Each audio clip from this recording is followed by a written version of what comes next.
लोग जुड़ चुकल बानी ठेलम ठेल न्यूज में। देखिए एगो लड़का शिखर खाता है, से पूछा तानी कि भाई शिखर से तो कैंसर होके ला खातिर है हम अपन खाइए तो हर गार के लगी फाटे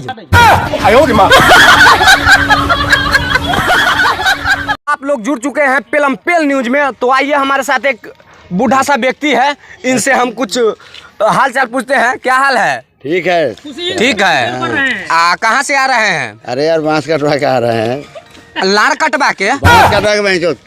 अरे बहनचोद बांस कटवा के आ रहा है। हमरा तो बुझाया कि लार कटवा के आ रहा है। अरे सला और सब ठीक है? ठीक है। हाँ? का दोस्त माल से तो भेंट करके मजा आ गया। हाँ अरे तो अपन दोस्तवा बुझाई रे।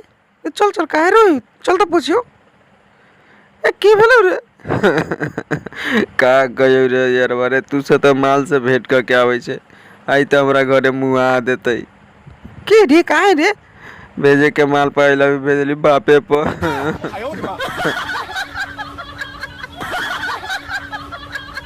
नमस्कार प्रणाम। आज हमारे साथ जुड़ चुके हैं एक लड़क फटाकी लड़का जो बहुत गाना उना गाता है, का ध्वनि बड़ा चर्चित है।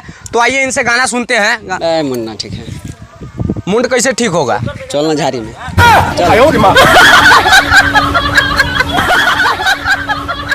नमस्कार प्रणाम। पेलम पेल न्यूज में जुड़ चुकल बानी रहुआ लोग। तो हमारे साथ एगो गायकर जुड़ चुकल बा, आइए इनसे गाना सुनते हैं। लौरा सुना देखे जब पंचुआ करे ले तो